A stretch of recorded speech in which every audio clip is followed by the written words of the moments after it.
Welcome to Biggest Geekus. We are your hosts. I am Joe. I'm Randy. This is episode 23 of our podcast, and the date is February 10th, 2021. And we have our special guest today, Philip. Finally. Hey, good to join you guys. Yeah, Philip is an old friend, man. We're so glad you got to come. So he's here because we're going to talk eventually about 5e.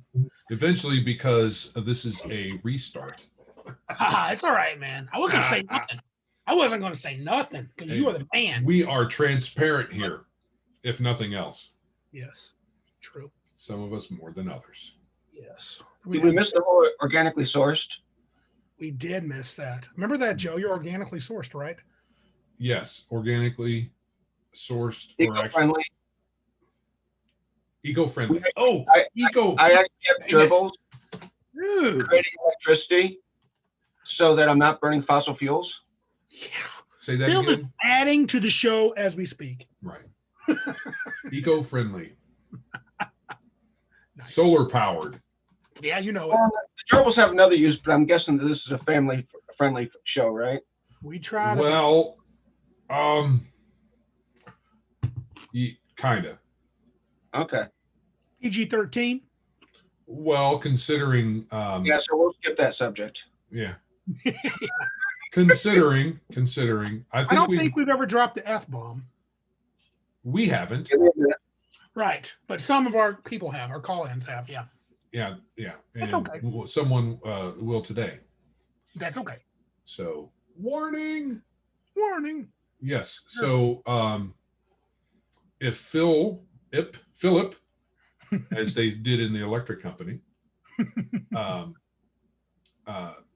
if you'd like to, you can give us your origin story for okay, so, growing up in the 80s, I guess I started playing D&D 82 or 83, which is interesting. A couple of years, I will hit 40 years then of playing it.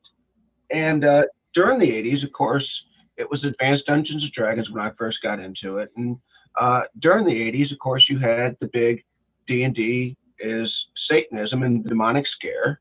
And I was a casualty of that. And I had all my books burned. You might be the only person I know that's had that done to them. Really? Maybe. The actual burning. I've heard of books being taken away, but I mean, I knew it happened. That's pretty sick, dude. So. And then I went to the military right out of high school.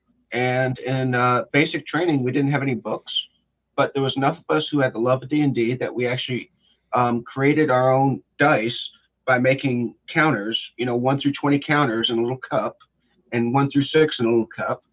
And some of the guys memorized a few of the spells, magic missile, fireball, things like that. And so we kind of ad-libbed D&D a little bit in basic. And then when I got my permanent duty station, I started playing D&D there. And then, of course, in college, everybody was playing D&D. Well, all the cool kids. All the cool kids. Well, that chit thing you made, that was actually in the Mold Vase set. I've been looking at some Mold Vase box sets. That's like the early basic.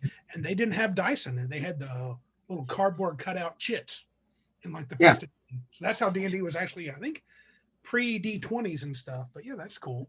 Low tech. And then you had the pleasure of meeting me in college, right, Philip? I did. And I do remember the first time we played together. It was actually, and I didn't realize this. Randy had created a group, and this was our first time of the whole group coming together. Mm-hmm. We had this guy named Steve, and Steve was playing a cleric, and we're in a common area of one of the quads in Indiana University. And of course, there's, 20 or 30 other freshmen and sophomores around.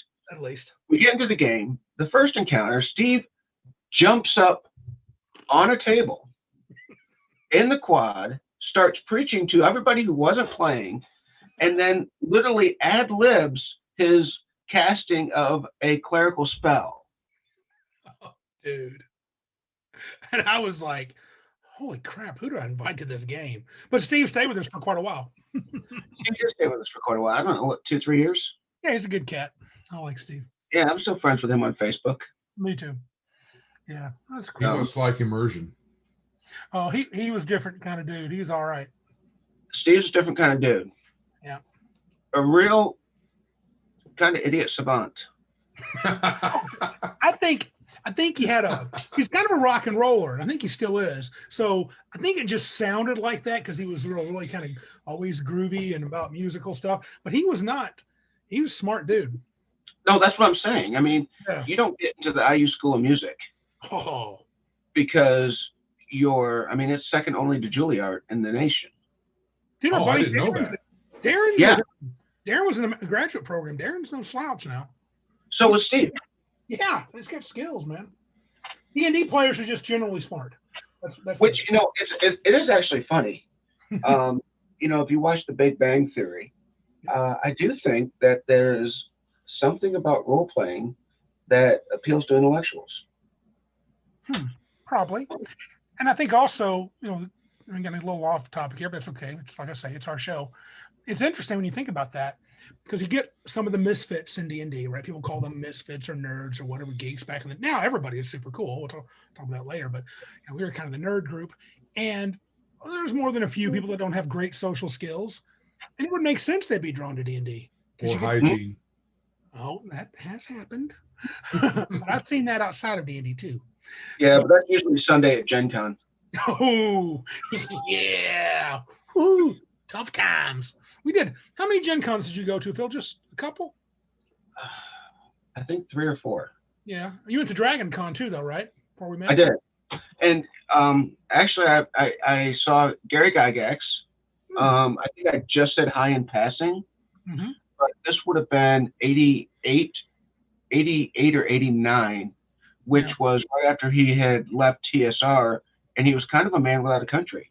I mean, he was there, and a lot of it was there because of him and Dave Arneson. Sure. But he wasn't actually looked on very well because TSR was going through the big problems that they were going through at the time. I think I told the story. We were talking with Tinkar a couple weeks ago. Eric Tinkar at Tinker's Tavern chat. I saw Gary Gygax and didn't realize it at first. And then as I walked past him, I was like, holy crap, that's Gary Gygax. And I was outside and he was smoking a cigarette and I just never would have placed him. But I think that might have been, I want to say that was in Milwaukee, but it might have been the first year at Gen Con. At Indy, I can't remember. I think he was back in good graces and third edition was around, but I can't recall. May have been older. Yes, he was. But I did get it. I take that back. I did talk to him because I had him sign a Monster Manual too. I bought it just so he could sign it. Hopefully that didn't get burned. No, but that got lost through the ages. Oh man, That's you've gotten screwed. I mean, those books that were originally burned, they might be worth something. So you might want to hit up your mom and say, you burned some books that are now should have been worth something. So if they were in decent condition, I guarantee you. I think I told you on the same tavern chat that Philip, there was a Monster Manual 1, the original first printing with red letters. A guy had it on eBay for $15,000, but here's why. It was signed to Andre Norton by Gary Gygax. Really? The writer, Andre Norton. Yep. Apparently, is that a she? Yeah. She was I think she was a D&D player, like legit. So that's kind of interesting. Oh, well. Got a little call-in action? Yes, we're going to hear from Jason from the Nerds RPG Variety Cast because, Randy. What? Are you? Joe is looking at me as if I said last week that Jason from Nerds Variety Podcast was actually Jason Hobbs, which I would never say that because, I don't make mistakes. So, Joe, why don't we say that was your fault? Sure, it's my fault that you said the wrong things. Yes, I like that. Okay. I apologize, Jason. I totally hosed that one. So, yeah, he is not Jason Hobbs. They're both. It's a fine podcast, but I've been listening to the Nerds RPG Variety Cast today, in fact, and I liked it. So, and I called him in personally and said, "Hey, I'm sorry." So, I am, and just so it's clear, Jason Hobbs is dead to me. It's only Jason from Nerds RPG Variety Podcast. All righty, so let's go ahead and play that set of messages because Jason never leaves just one. And here we go. All righty then. Well, I tell you what. First thing I got to say, I'm pretty sure that deer failed his dex test. the deer herd, dude, he is stream of consciousness. I've heard Jason on several podcasts call in this particular one. I recognize his voice. I knew there's a reason I like this guy. There was a herd of deer. That was great. And also, I couldn't remember last week. He mentioned the 6th gun RPG when we were talking about a real Wild West RPG. And I kept saying 6 guns. That was the one I couldn't remember. Oh. Yeah. That was some good advice on that. Well, I was wondering about Wild West, the TV show, like he was yeah. So he was saying he thought if you took the supernatural out of Deadlands or out of the 6th gun, you could do a Wild West. I could definitely see it for Deadlands because there's already the gizmos and the weird scientists going on. Right. And I'm intrigued by the Delving Deeper RPG.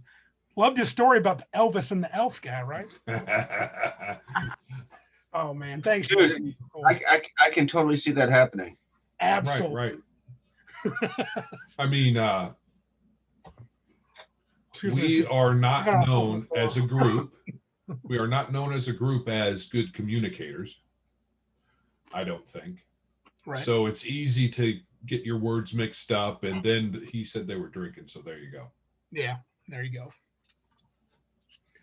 Well, it wasn't attacking a gazebo. What's that? It wasn't attacking a gazebo. Right. So it's +1 on that. Now that was I wonder if that actually happened in real life. I know that was a comic strip. That actually happened in real life, and I was reading something about a guy was writing comments to Gen Con and gave the whole list of when it happened and who, and it was just because the guy didn't know gazebo was a thing. So that guy the folks over at Nice at the Dinner Table must have heard that story and thought it would make a good comic strip. Right. A couple of our other cool podcasters, John and Hannah Large. Hannah mentioned they were doing some LARPing, and she had a similar incident. Did you hear that podcast? Oh yeah, attacking something like a gazebo. So it was a garbage bin or a storage bin with something next to it. So she thought they were LARPing, and so she thought it was somebody else hiding around the corner from her, and she whacked it with her sword, and yeah, I think several of her allies followed suit, and they're like, yes, garbage can is dead, move along. I wonder what kind of sword it was, because I know if I ran around our neighborhood right here with one of I have a pretty much ornamental, like a katana. Right. I think I would get stopped, probably, unless you were really good with it.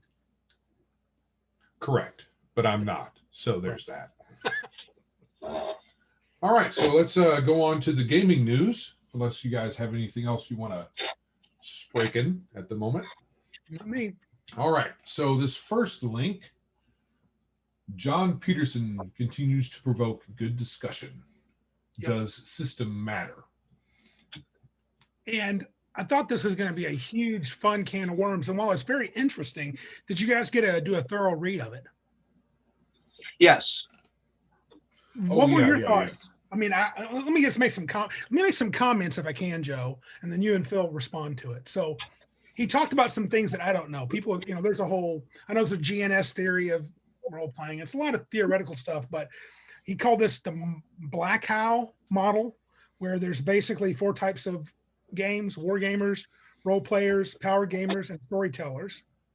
And then he said this also ultimately led to the people that I'm going to name some names. I don't know who they are, but they're just people that talk about this apparently back in the early days. This guy Thomas led to conclude, this is the statement I want you to listen to: I don't think new games or rules are going to make much of a difference in the long run. This is right after D&D. And then another person, Symbolist, at some point said, D&D, let's see how to say, our role-playing games create systems necessary to give that world some semblance of realism and consistency, and probably with little or no help from the rules as published. First RPG system you play would likely condition you to how you approach other systems. and in the future would become a long-standing principle of RPG theory. That is the idea. The first one you play colors your view of what an RPG should be. You're imprinted. Yeah, and that's kind of the saying, and that games' underlying philosophy affects everything the game system do or fail to do. But I thought it was interesting, the first guy, I don't think new games or rules are going to make much of a difference in the long run. Basically, the implication was D&D is king because it was first. So, yes and no. Mm-hmm. But again, it goes back to if you have 6 storytellers at the table, you can roll D6. You can actually do a diceless role-playing system, and you're going to be fine. Yep. The systems matter on amalgamating the different types of gamers, the war gamers, the power gamers versus the novelist. So one of the things that I found interesting was they were talking about realism versus playability. And I want to think that all the editions of Dungeons and Dragons, we have moved further and further and further away from realism, because realism can't be achieved. No, not. I don't. Oh, I wouldn't want to. Well, okay, so we can't make it real because we're not going to fight each other. But could we simulate realism? And if we did, to such a point, it would be unplayable. You have to abstract some things. Yeah. For example, you could actually create, and this would probably be the simplest system I could think of. You could create a role-playing game to simulate NFL players. Sure. Okay. But are you going to be able to simulate Mahomes' feelings of playing against the legend Brady? Oh, well, I mean, you could write rules for that and you could guess what it is, but you wouldn't know for sure. So right. And you can't get into the mind of a true warrior of the 12th century. That's true, what he's thinking and feeling. Right. But my point is that, when you're role-playing, you have minutes to make a decision when realistically you would have fractions of a second. Yeah. And that can't be simulated. No, because your DM would be a jerk. Tell me now. Okay, next. Okay, next. Okay, next. You couldn't do that. Right. So I think that as the games have evolved from AD&D to 2nd edition to 3X to 5, I think they've moved further away from that, and I think that's a good thing. Maybe. I'm not sure. I think sometimes some modern games have too much. I mean, we could all go back to Rollmaster. Well, that's not that far back compared to D&D. No. Right. You're right. I mean, D&D did come from a war game. Old D&D was, like I said, I'm reading through the old D&D books right now. I got on PDF, and the game. If I was been a 10-year-old reading those books and didn't have chainmail, even with chainmail, it's a chore because it's just weirdly put together. But it definitely looks like a D&D that I know now. Right. But to simulate realism, you can't do it perfectly. But the point is, we get further and further away. We could argue whether it's good or bad. That could be a preference. Right. Some people might like all the fiddly bits that was in, I don't know. Some people like Rollmaster. Yeah. Some people do. Yeah, they think it's cool. So and like Traveler has that life cycle character generation method where you could actually die during character generation because you die of old age or sickness or explosion. You get shot on a military op, you get killed, I think is one possibility. Right. Well, here's something to take this, unless there's any more comments on take this a little bit differently than I was thinking. What do you think about that statement that essentially says, so D&D has imprinted on us? I think when you look at other RPGs, I think there's something to that. Me too. I do think I have a But saying that the other games won't matter is a bit of an overstatement. I think D&D has market share. Yeah. But when they lost kind of their mojo after 4th edition for a little while, right? When Pathfinder was the big kid on the block, but it was pretty much D&D that was rebranded. Pathfinder was 3.5. Yeah. Right, but I think you can make the argument against the imprinting. How? Based on 4th edition. So you had D&D, who basically owned what, 75% market share? Some say higher, 85 or 90 at one point. Okay. And then 4th edition came around. I mean, how hard do you have to screw up to lose the majority of market share when you're at 75 or higher? Yeah, but talk about two different things here. Yeah, but Pathfinder was D&D with a different name on it. Yes. And people went to that. So you could say that kind of proves the imprinting to some degree. People wanted to stay in the D&D. I feel like 4th edition moved enough away from D&D that people got nervous. And the whole OSR movement is all D&D people that didn't like the newer games, essentially, to, kind of mild view. One of the things that you sent, there was a quote that I wrote down, but I can't find it right now. It was, the philosophy underpinning your system will basically have a massive end effect on the game. Yes. And I think the problem with 4th edition was the philosophy behind it. You're not gonna, you can't mesh MMORPGs with tabletop and think that's going to work. And I think they realized that. And when they came out with 5th edition, if you go to Roll D20, 5th edition now has 47% market share. Yeah. And the next highest is Call of Cthulhu, that's at like what, 12? 12 or 13. That's the last I heard. But 13%, yeah. I'm going to say I agree with you to a point, but I don't think the problem was making it too much like an MMO. I think they just rolled it out badly. Yeah. I think Watsy was like, you don't want to play that stupid 3rd edition game. Think how tough grappling is and blah, blah, blah, and these different mechanics. How annoying. Play this sweet new streamlined game. But I think a lot of people made comments. It just didn't feel like D&D to them. And when you say that, I think because you have this expectation of what D&D is going to play like.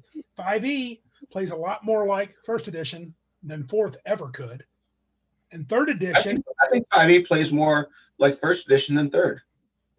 Sure. Because 3rd had more fiddly bits, but 3rd's not so far off the path that someone be like, I don't recognize this game. No, you would absolutely recognize, that's D&D, 100%. No one ever said that about 3rd or 2nd or 1st or OD&D or 5th. 4th is only What? I've heard some people say 3rd edition is not D&D. They're nuts. I don't know. I would like to ask them why. What about 3rd edition makes it not D&D to you? The build game, probably. Oh, it's actually a funny. I have a quote on this right now. And but I think what we're talking about is they're criticizing systems, but they're just wrong, and they're wrong in this reason. They're wrong for this reason. Time out. This is why we brought Phil here. Go. It's not the systems that they should be criticizing. It is what the different players expect, and it's novelists versus wargamers. Novelists and wargamers can play the same game, and they can be fine. But if you're looking for two vastly different experiences in a role-playing session, you're going to be disappointed, and you're going to think that it's the game mechanics behind it or the system that you're playing, but it's not. It is the desire of the people at the table. Yeah, because you can play D&D, because I've seen it done, and not roll a die. It can be story time. Absolutely. Yeah, it can. It's dumb, but it can. Well, yeah, because the game doesn't support that. That's not. It really is war gaming. I think closer to war gaming than it is any kind of like power. Well, power gaming is some too, but storytelling and narrative, not really. I mean, it's meant to be like move figures around and fight stuff. 3rd edition? No, D&D. Just D&D. All D&D is. D&D is okay. For me, D&D at the outset was kick in the door, kill the monster, get its stuff, yep, go back to town, party on, and then next time you just rinse and repeat. That's what it does best, I think. You can have a story. Here's an interesting project WotC could pick up. Libertarians have this chart, and I want to say they ask you like 20 questions, and then they put you on this chart. It is like conservative versus liberal, authoritarian, and everything. Authoritarian versus free. Correct. And I really think WotC could do something based on your wargaming mentality versus a novelist mentality. I'm almost positive where you would hit on that chart. I'm almost positive it's been done. I think it might be one of the links there. But yeah, I tell you, I really like this guy, Jon Peterson. I know he wrote the book Playing at the World. He has really given us some fodder for a discussion, I think, in the last Yeah.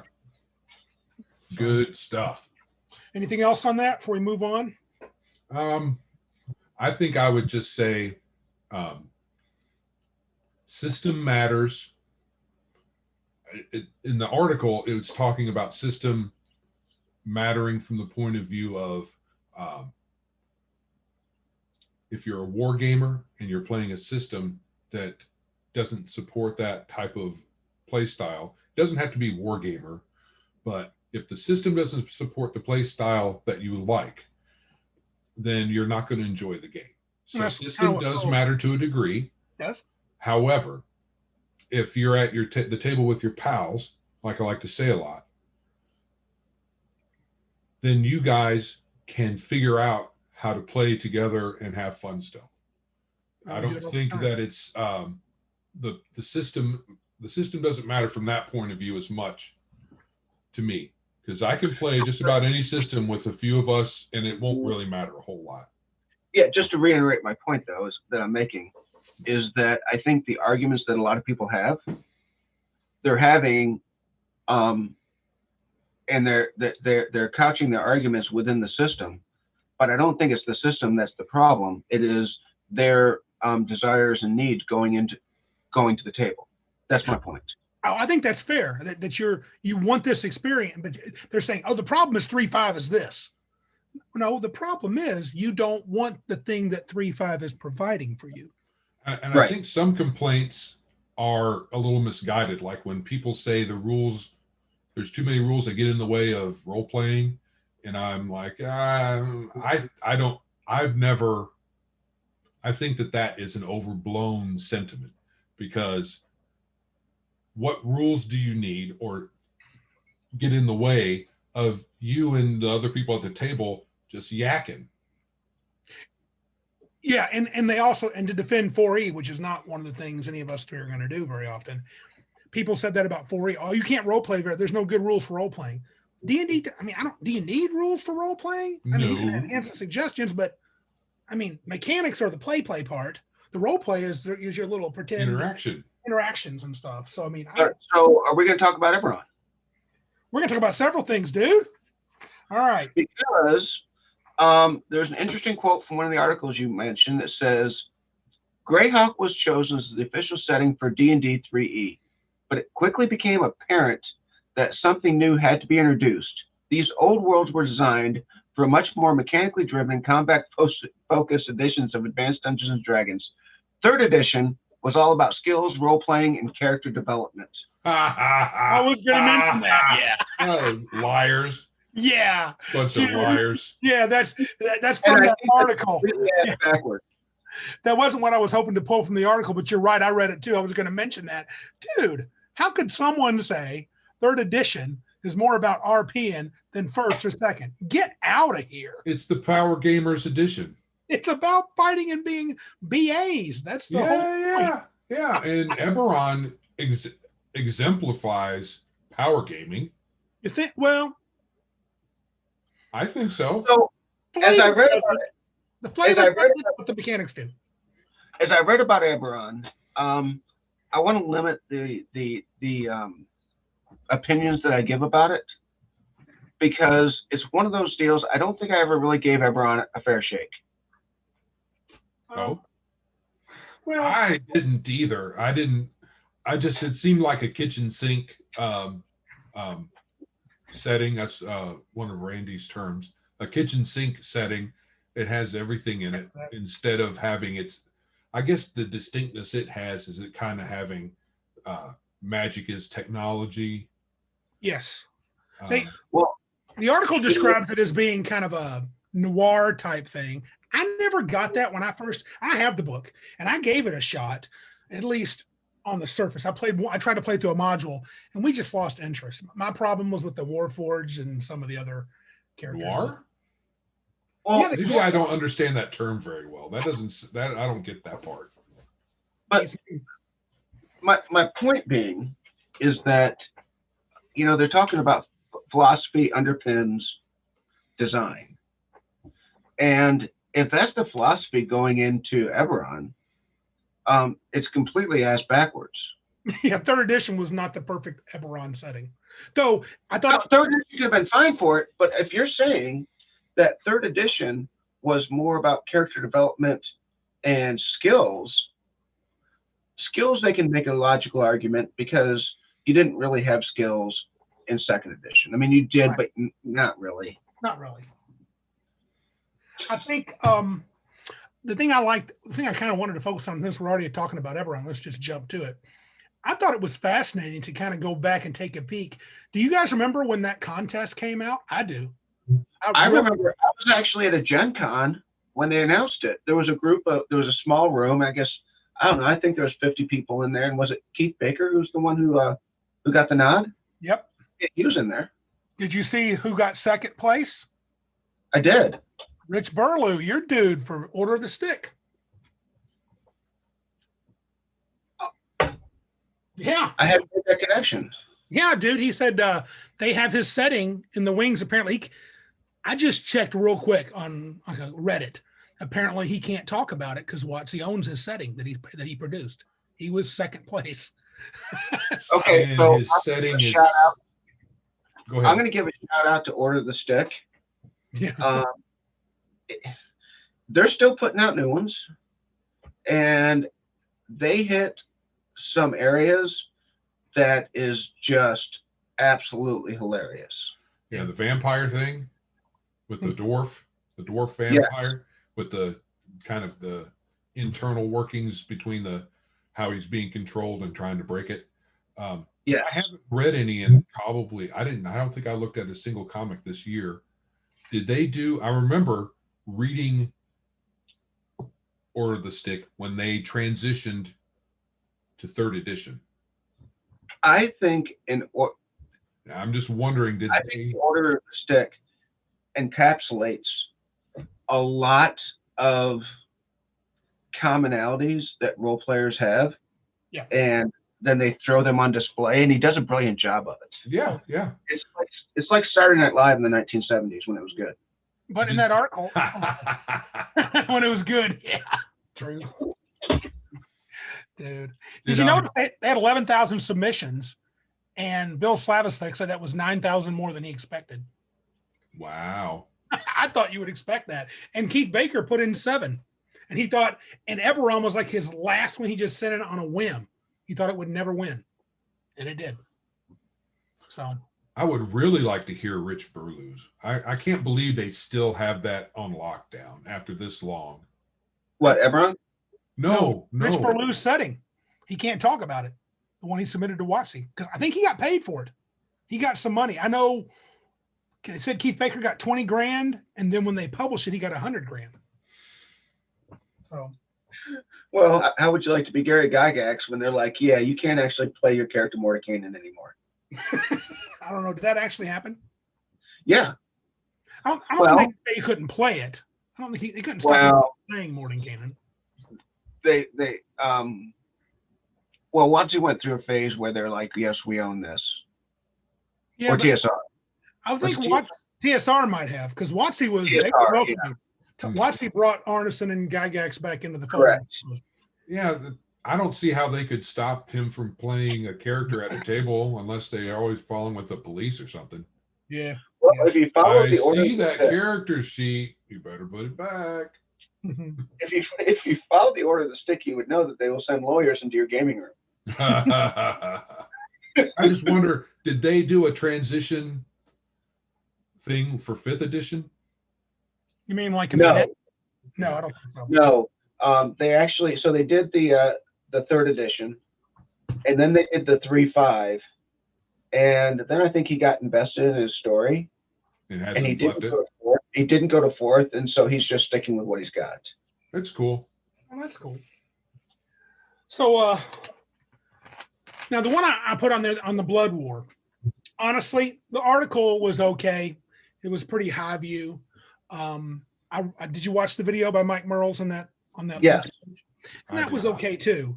But I just mentioned it because I loved it, and I think the Hellbound box set from Planescape was one of the greatest box sets ever created.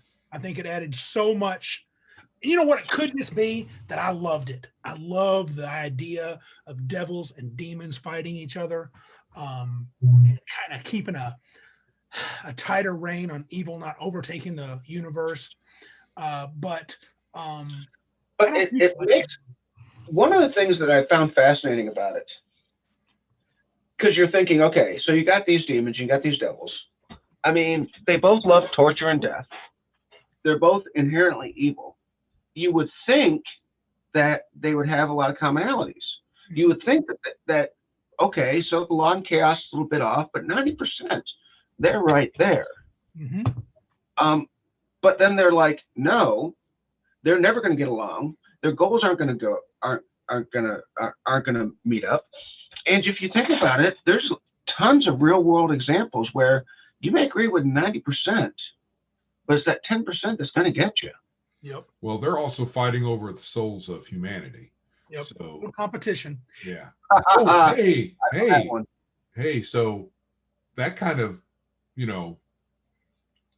there's a parallel, like Philip was just saying, fighting for the souls of humanity. Mm-hmm. And not to get political, but it's kind of like the R&D paradigm in DC. They have their political theater, and the balance is the American public. And the thing he didn't mention that was cool, but I'm going to show my Planescape extreme nerditude, where they're called the Daemons.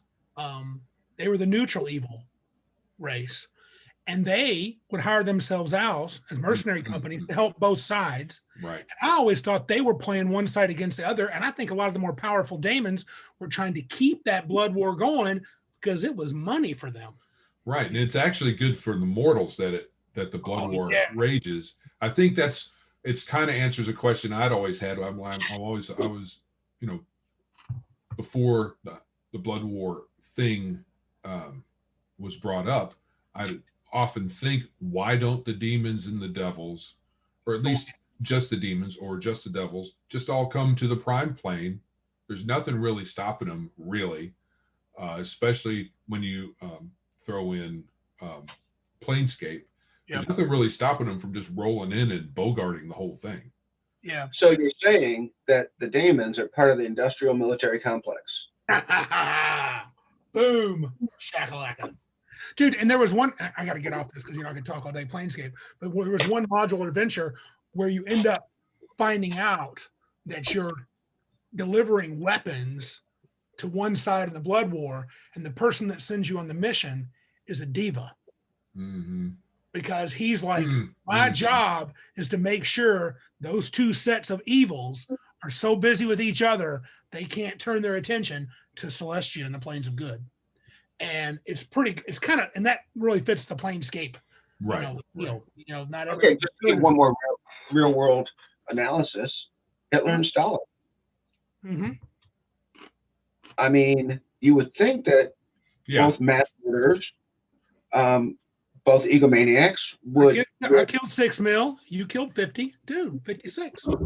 Right. And you would think they'd have more in common, but the second they had a chance to go to each other's throat, they absolutely did. Yeah. Yeah, but that comes from some long-standing. You got territory that we want. We got territory that you want, and it's changed. Which is sort of also times. like Yeah, exactly. So the resource that they're fighting over, they will eternally fight over, because there is an eternal supply. Yeah. Yeah, I think it's a great theme. I like to have it in my D&D games. Can I bounce? I want to come Bounce. I want to save Pathfinder for last. The Green Ronin article, I didn't think was terribly. It's about their reaction to 2021 and the coof and all that, to coin Patrick's phrase for COVID. Right. How do you think it's affected these smaller game companies? Do you think Green Ronin is probably I guess it's is he standards? I don't know, most of them get affected. Like I would say, I think Pinnacle has done fabulously the last year with all their Kickstarters. Depends on how much they rely on PDF versus print books.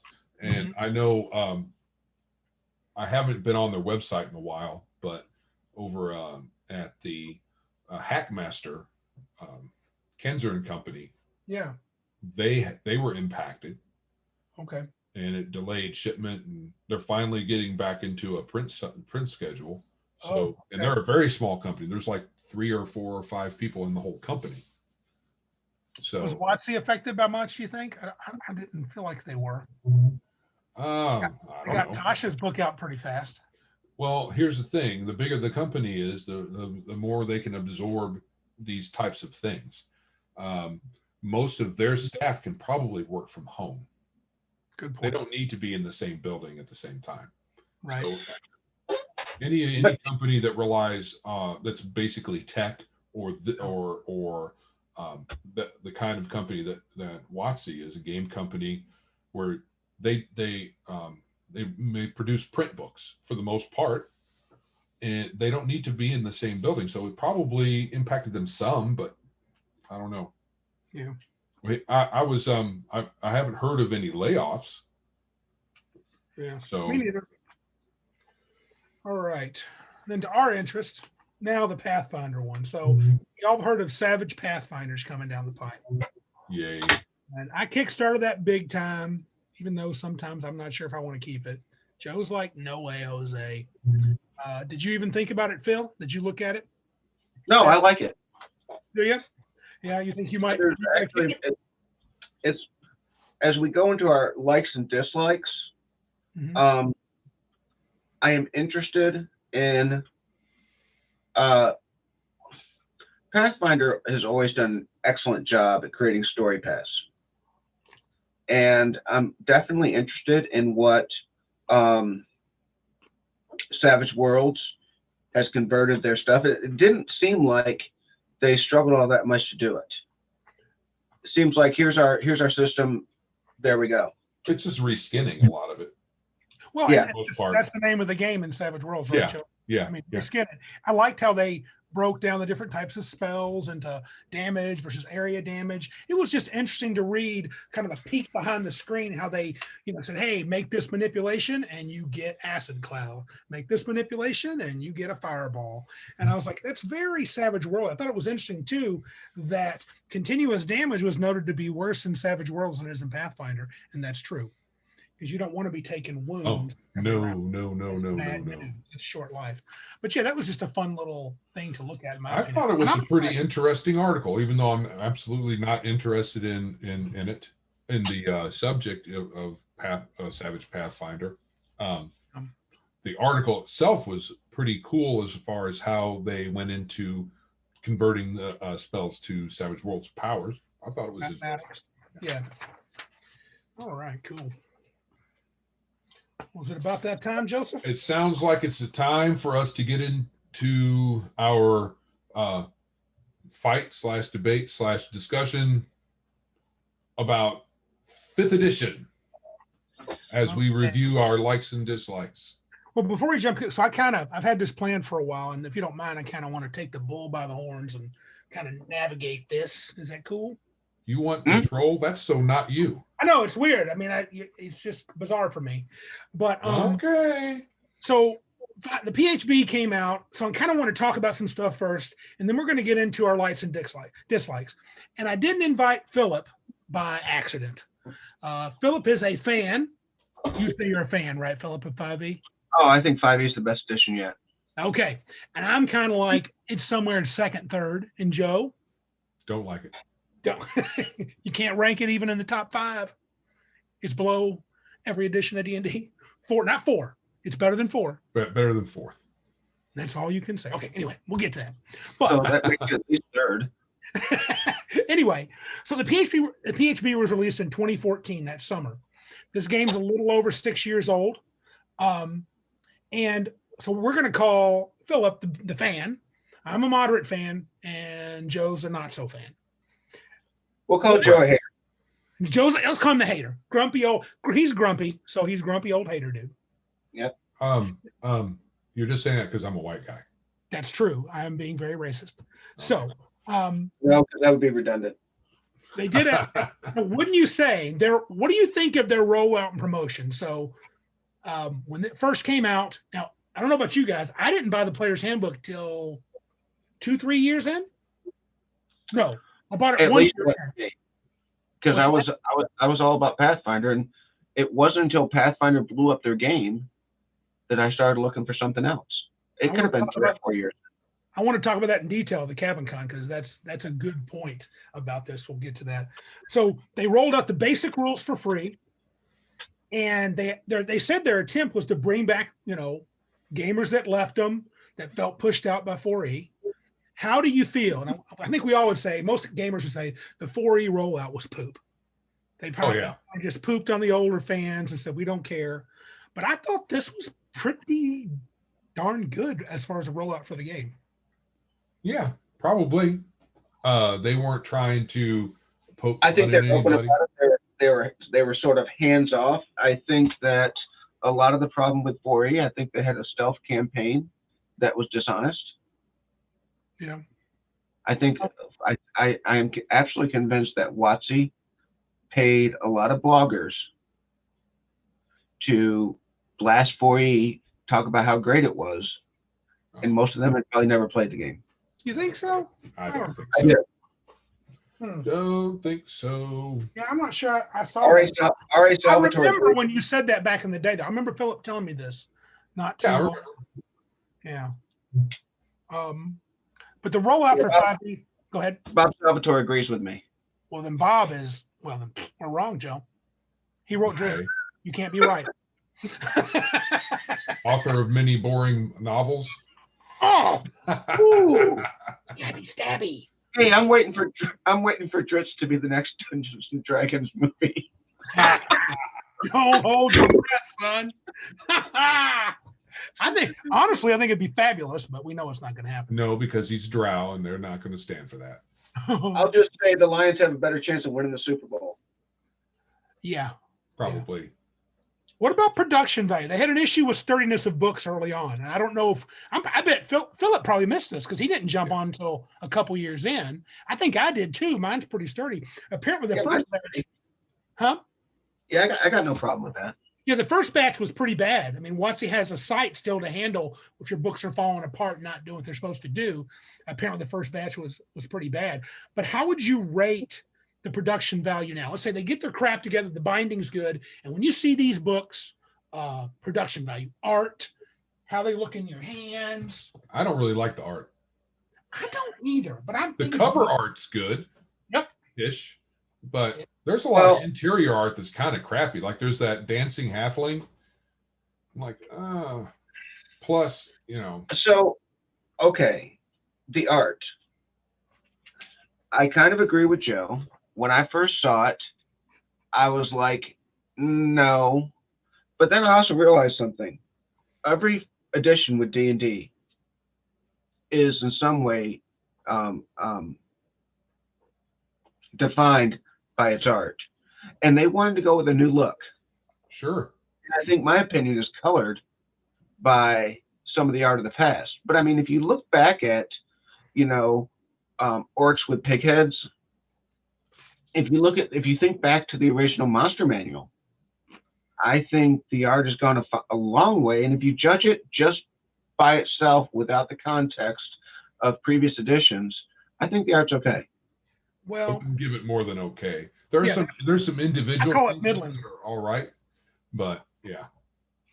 But again, Joe, are we having this discussion that we're having? Is it wargaming versus novelist mentality? What are you talking about? No, it's We're hard. talking about art. Right. Well, I'm talking about opinions on 5e in general. Well, we'll get to that, but I kind of want to just discuss. So if we rate it on a scale of 1 to 5, guys, let's just, I think, keep that idea, Phil. If you got something going, I know you do. I can see his mind working back there. So anyway, a scale of 1 to 5, I would give 3rd edition, I would give about a 4, 3.5, 4. I would give 2nd edition a 4 or 5. I loved Elmore easily. The 4 Horsemen I loved. I just loved it. Mm-hmm. And then I would give 5th edition about a 3.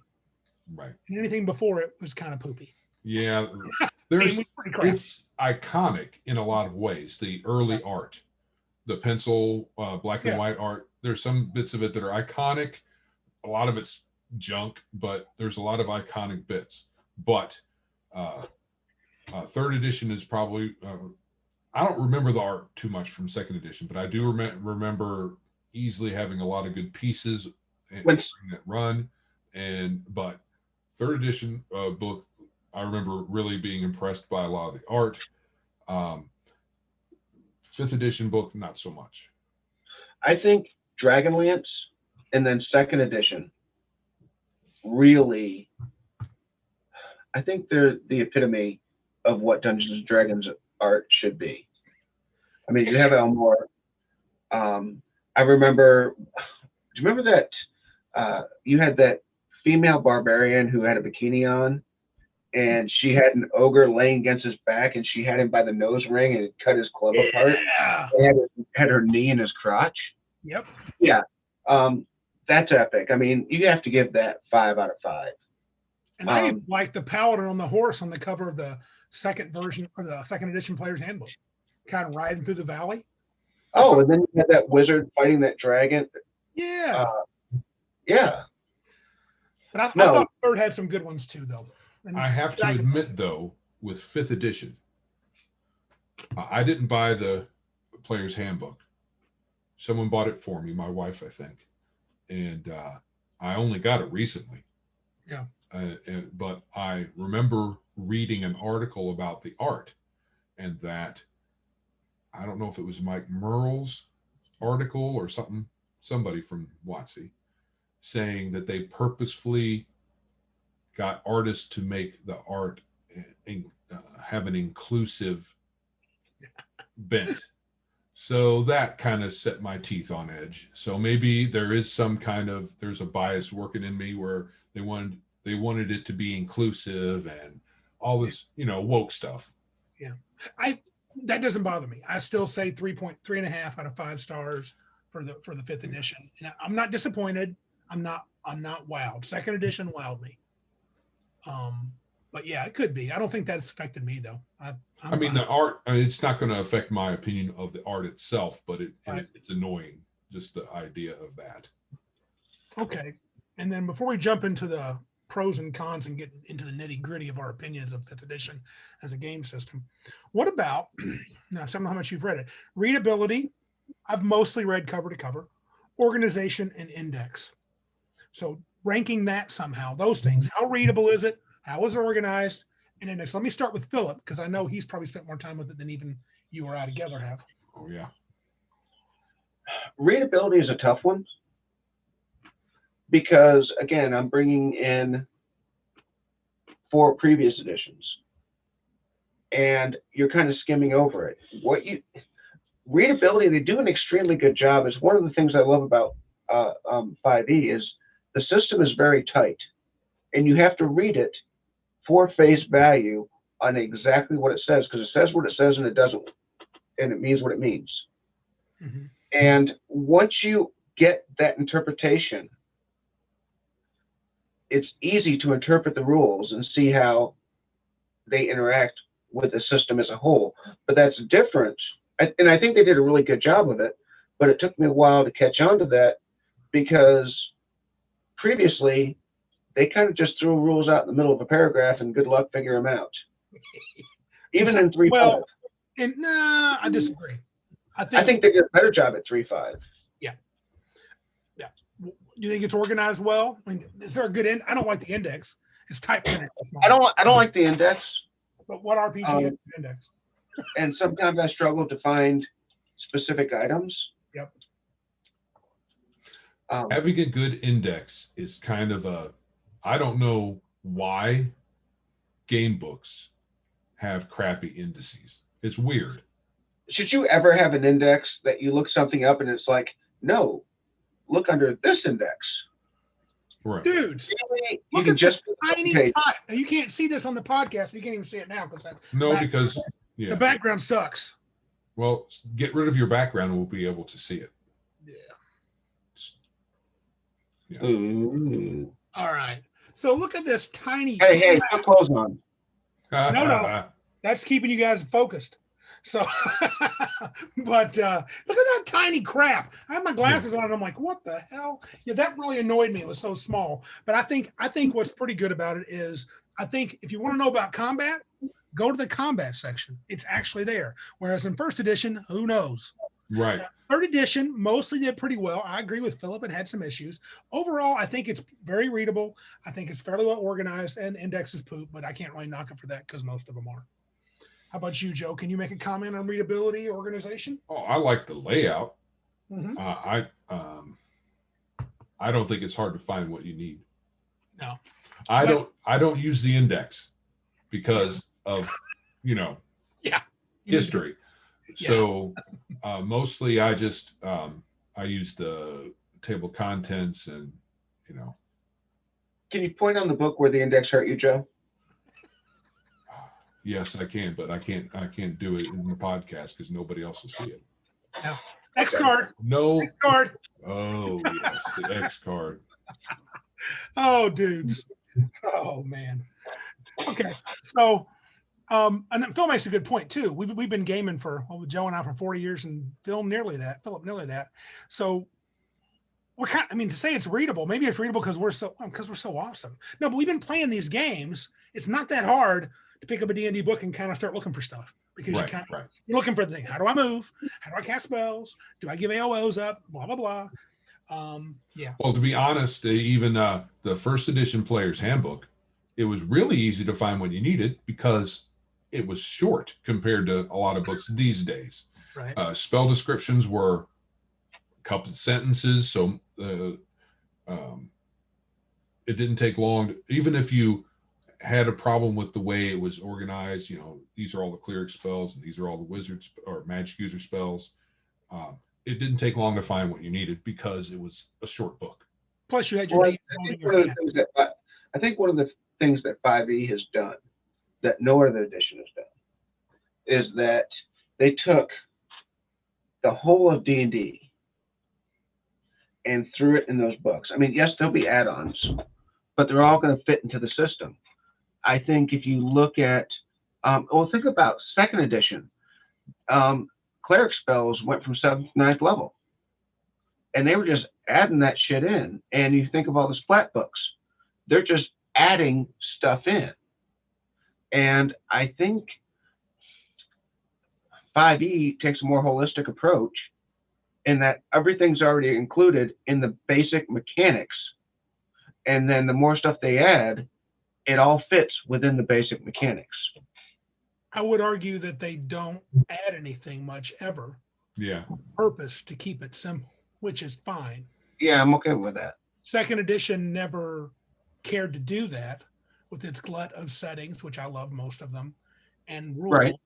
and all the Dwarven handbook, second version, half elven rogue handbook.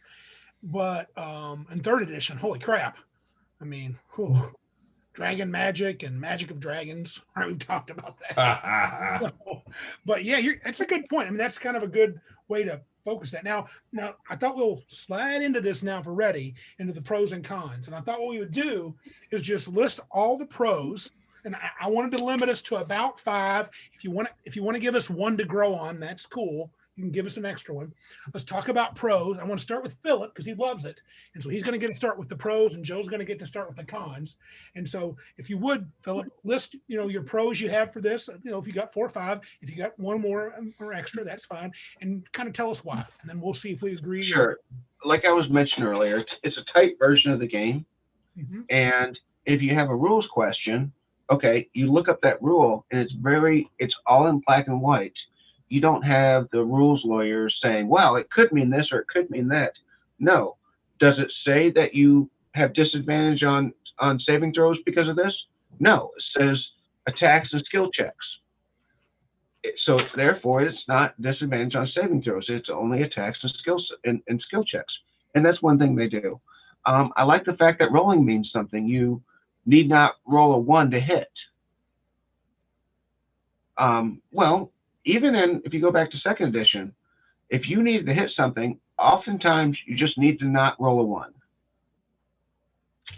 I think the classes are good. I like that the magic items are meaningful, and I'm glad that they got off the magic item treadmill. That I'm 3rd level, I get a +1 sword. Hey, look, I'm 5th level, and I now have a +2 sword. Look, I'm 10th level. I have achieved a +3 sword, and then you got a trail of discarded magic items behind you. Okay. All right. Maybe we don't want to. Let's not debate you. Let's just stick with pros. So would that be like your top 5? Is that cool, Phil? Yeah. Okay. Let me go next because I'm in the middle. Disadvantage advantage mechanic. Beautiful. Love it. I like anything that simplifies all the modifiers. Thank you very much. I don't want +2 for high ground, but -1 because you have difficult terrain, but +3 because you're in Flanking is +2. Wait, we have bless going. It's an additional +1. Right. Oh, I forgot my +1 from prayer. I don't necessarily because favorite enemy. Add another +2. Yep. But to me, I like disadvantage advantage as a mechanic. Very nice and clean. Bounded accuracy. Now I'm going to hit bounded accuracy probably again in my cons. I like it because it's easy to build, manage, and teach newbies. Build PCs, manage PCs as the game master, and teach newbies. It's easy because there's only so much you have to worry about. There's less moving parts in 5e, and I think it's harder to break. Even though I've looked online and they say people can somehow get a +47 on some kind of attack roll. I don't know how you would do it, but I'm sure there's a way. I like static damage for monsters. Thank you, 13th Age. Whether you gave 5th edition the idea or not, I have no idea, but I love static damage for monsters.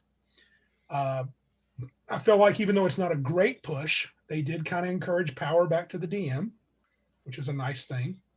And I really like as a player, and this is probably just because I'm this kind of guy I am. I like the background packages. Man, that's convenient. They're not all super great, but I like, pick scholar. Here's the cool crap I get. Let's roll. And then one for the road. This is kind of a outside of mechanics, but I think it's hard to argue. It has rejuvenated interest in D&D. Last I heard, I believe they claim now, I don't know if it's modified for modern dollars, biggest selling version of D&D of all time. Critical Role, celebs opening up. It's actually cool to play D&D. I don't care about being cool. I just think that's more crap for my hobby. And I like that. Hey, Joe, what do you like? Well, no struggling. No, some of the things that you guys said, I agree with. Advantage, disadvantage definitely makes for easy game. Mm-hmm.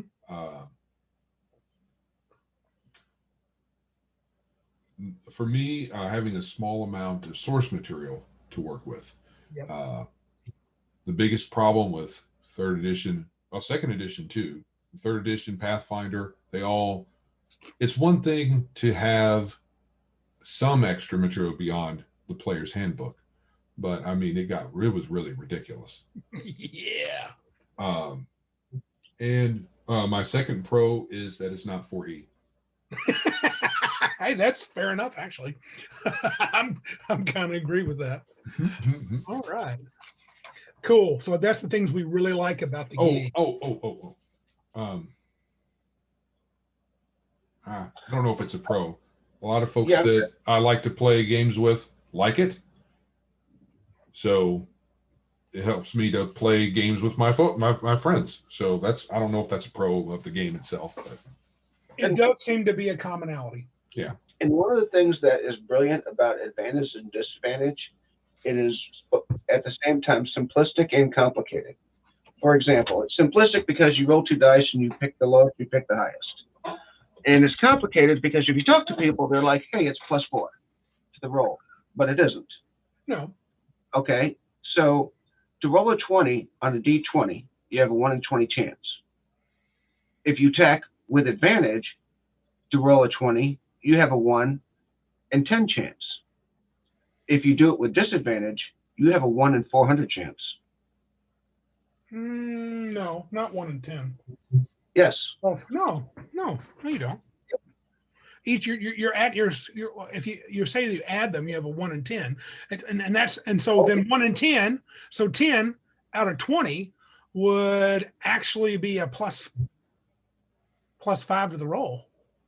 No, what I'm saying is, so if we can all agree that the chances of rolling a 20 on a D20 is 1 in 20, correct? That is true. Now, if you roll 2 D20s, you have double the chances of hitting a 20, which means it then goes down to 1 in 10. But no, because if they both roll 20, where does that? How do you count that? That is the disadvantage. That's the disadvantage where you can only roll a 20 on a 1 in 400 chance.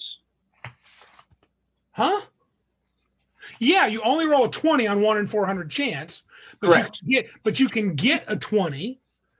So you're saying if you add those, are those independent, and do they add? What if they both roll a 20? So you actually have 3 possibilities of getting a 20 whenever you have advantage.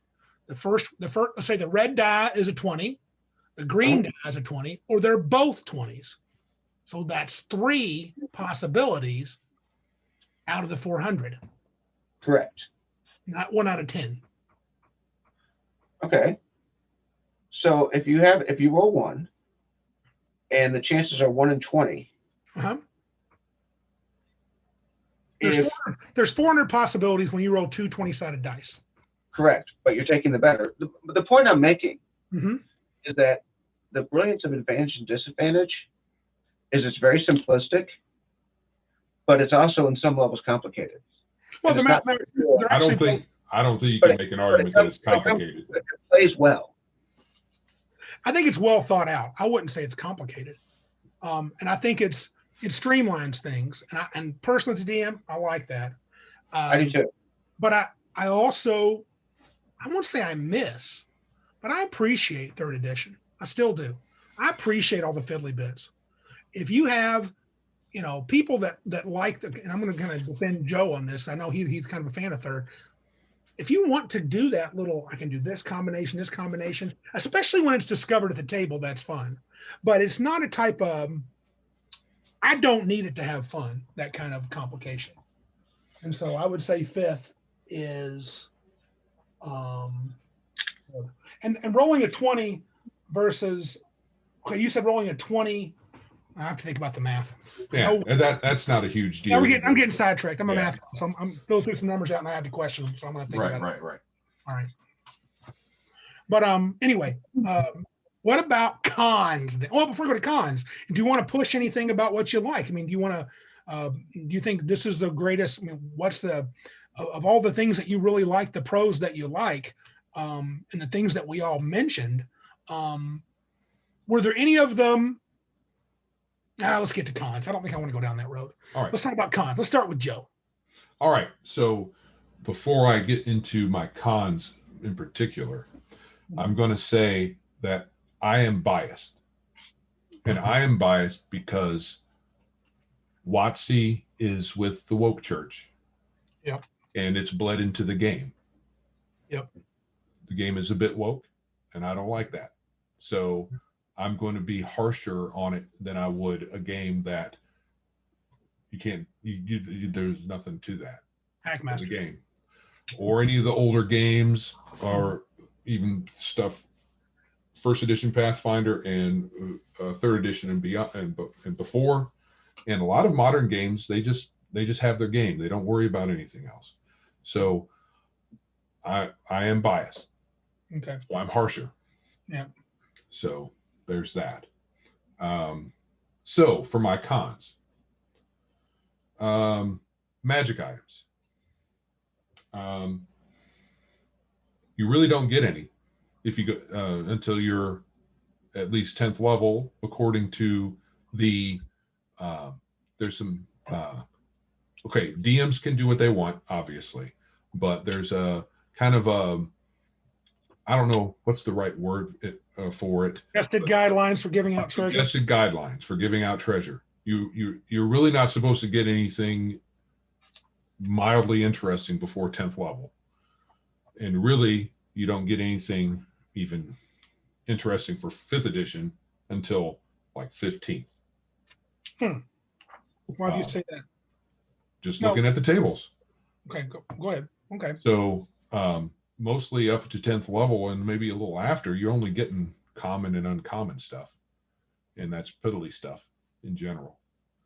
I can't remember specifics because it's been a while since I looked at those tables, but when I looked at it the first time, I was like, really? They're just pushing these magic items way out. And and this is a separate issue, but related. Generally speaking, if you start at first level, a lot of times you don't get very high level before the game peters out for one reason or another, scheduling or lack of interest or whatever. So you may not even get to the level where you get anything interesting. Now, you can have a generous DM that hands out magic items on a schedule that's a little better than the implied one. But I have a question for you, Joe. Yeah. What's an interesting magic item? Oh, how about boots of Elvenkind?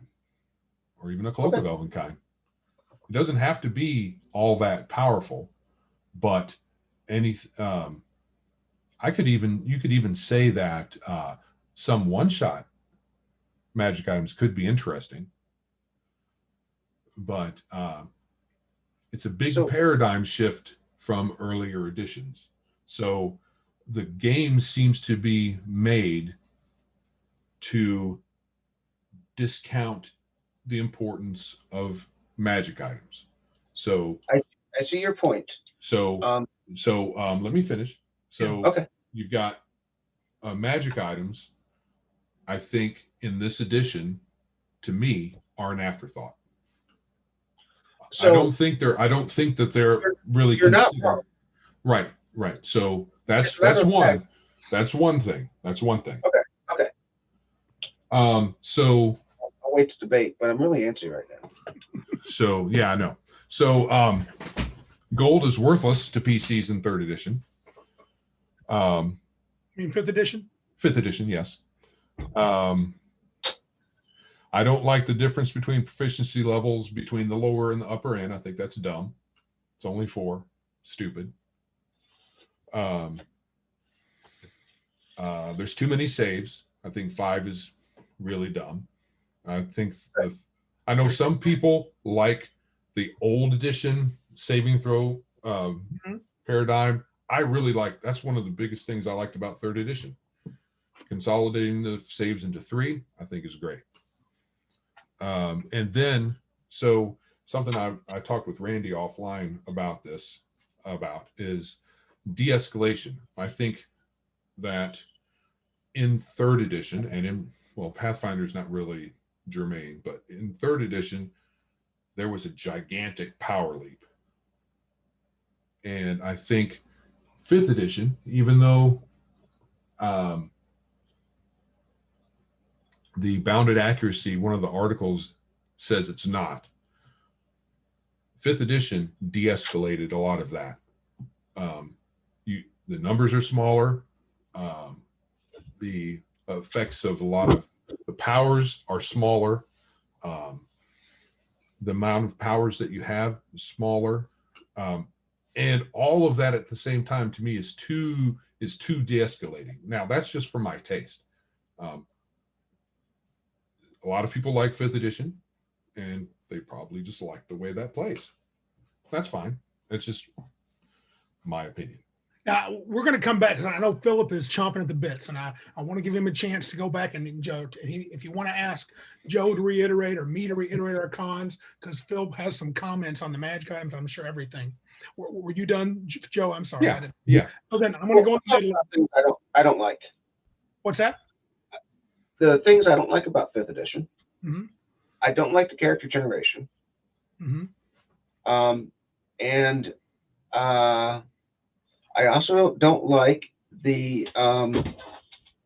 It's really hard to kill a PC. Right. There was who was that name? What's the name of that podcaster? Professor DM. Mm-hmm. He said he complained about the same thing, and it's hard to kill PCs when the PCs, and I don't know about the monsters so much, but the PCs have generally the same method of getting their hit points. It's the same scale of hit points as in, say, 3rd edition. Oh. Your hit dice plus your con modifier for each one. And so that's roughly equivalent.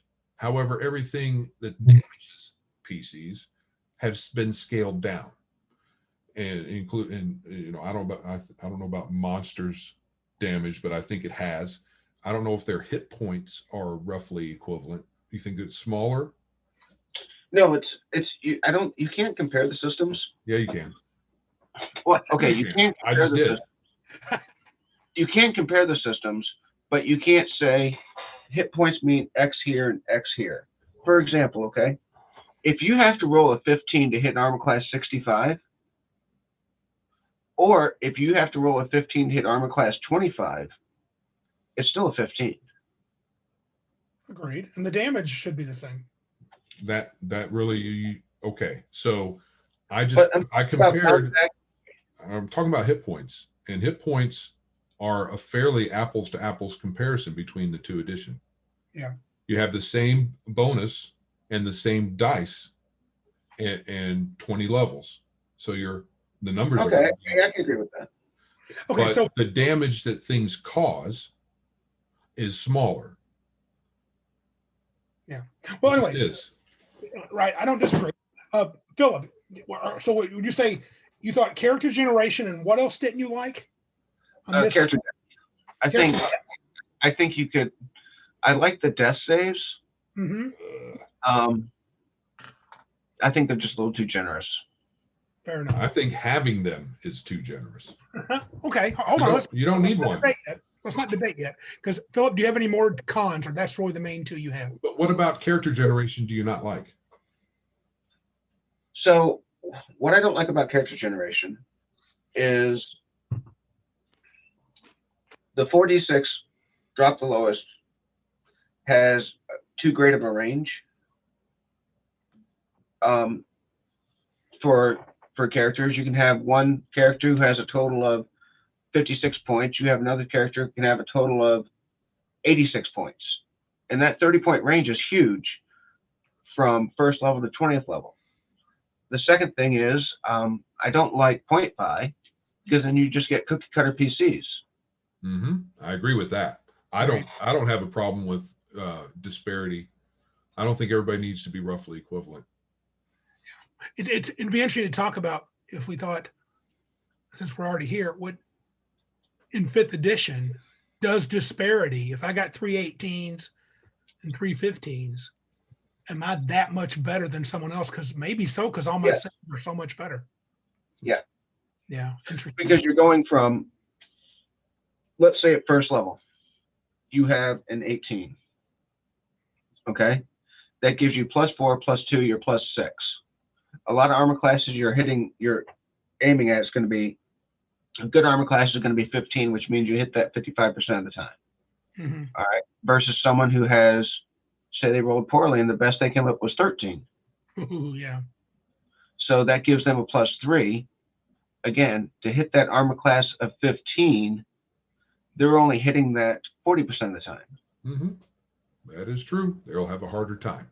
It'd be interesting to see if that would make a difference. But was there anything else besides those 2 things, death and charge in, or are you pretty good otherwise? I'm pretty good otherwise. I thought so. That's cool. Well, here's mine. And mine are a little different. Well, some are the same. Turn undead. I hate cower and flee. Oh, Despise it. I agree with Monty Cook. It turns an encounter into a non-encounter. And you know, I'm biased. I like my undead, but I've never liked turning as a turn and flee mechanic. I really would like some version of Pathfinder where you damage the undead. I think monster CR is wonky. That's always been a tricky issue. It's been more art than it's been science, even in all the editions. But in this one, 4 CR5 monsters are supposed to be a challenge for 4 13th level PCs. That's dumb. Now, they should be a super difficult challenge. Okay? That is the highest. The deadly encounter is 5,100 experience point. That's your budget, which would allow you to not even have those 4. I picked 4 night hags. They cost 7,200. I picked 4 bulettes. They cost 7,200. I think, unless you add minions and a particular difficult terrain, I think 4 13th level characters, all other things being equal, would destroy those 4 things with little or no issues. And I'm not really blaming. I'm just saying I find it super even wonkier than before. Magic items. I thought I loved the attuned items. And for some reason, I like how 13th Age does it better, where you get basically 1 per level as a cap. But 3, I don't think it's unbalanced. In fact, I think it's kind of balanced, actually. It keeps you from getting one guy getting too many super awesome items and getting out of control. But it's something that I'm not sure I enjoy anymore. In 5th edition, while I think it was made to play without magic items, well, I think you can play 5th edition without magic items at all. The 3 limitation just feels kind of wrong. Arbitrary. Well, and I think it's a good choice because I think, like, for example, Butch, right? Vorpal sword, gauntlets, the belt of storm strength. Yeah. And what's the other one? Some kind of armor. That's all way above his pay grade. Yeah. But even so, that's all he could ever have. But anyway, that's just me. And so that's not a hatred, but that's a con. Also, Also, he's easy to take out. Sure. Wisdom save. Yeah. Or charisma save. Yeah. Or intelligence. Fighters, while not weak, I think are irrelevant. I don't. For example, Philip, is anybody in your campaign playing a fighter? Yes. Oh, cool. Who?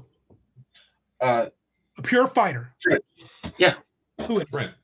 Trent. All right. Well, I've DM'd that fighter. He's okay. But I think fighters are irrelevant because everybody else is super magic-y. Maybe not the rogue, but everybody else is super magic-y. Magic. And I'm not saying I don't think fighters are weak. They can hold their own. I just think they seem not as spicy. And that may not be helpful. You may not be able to spice that up. I would say 3rd edition did spice it up because fighters had some crazy feats. Skill system is weak. I would like to see it be a little more, but I mean, actually, if I had to choose between that skill system and 3rd edition, I would choose 5th edition's skill system. Skill system in 3rd edition is way too fiddly. Way too fiddly and way too breakable. 5th level, I got plus 20. Yeah, correct. Ridiculous. And 1 for the road, I'm going beyond 5. Again, when I say dislikes, my cons are minor. Because if I were to give it I can play 5th edition for a long time and be happy. I'm with I think Philip mentioned this, or maybe you did. I don't know. At one point, it was Joe. Do PC powers just simply outstrip the monsters? Philip played in a campaign 1 to 10 with me, and I've mentioned him a couple of times. I just started, and it could be me that I wasn't good at building encounters, and I'll give that as a fair shake.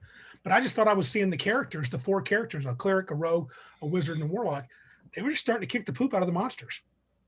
And it might be a function of them not having the CR stuff right that I mentioned before. I feel like players outstrip them in power law. Now, I don't think you can do. I don't think you can do a CR system. I think that's something that every DM has to figure out for themselves, and this is why. Because if you don't give any magic items, you have 1 set. If at 10th level you have Vorpal swords and Storm Giant belts, you have a different set. And there's no gaming system that could address both those extremes. Right, or a great many of variants in between. But again, I think a lot of this is, what are you looking for at the table? Is it a wargamer mentality or is it a novelist mentality? I don't think those are mutually exclusive, though. I don't, but I do think that those are the two. I think they're spectrums.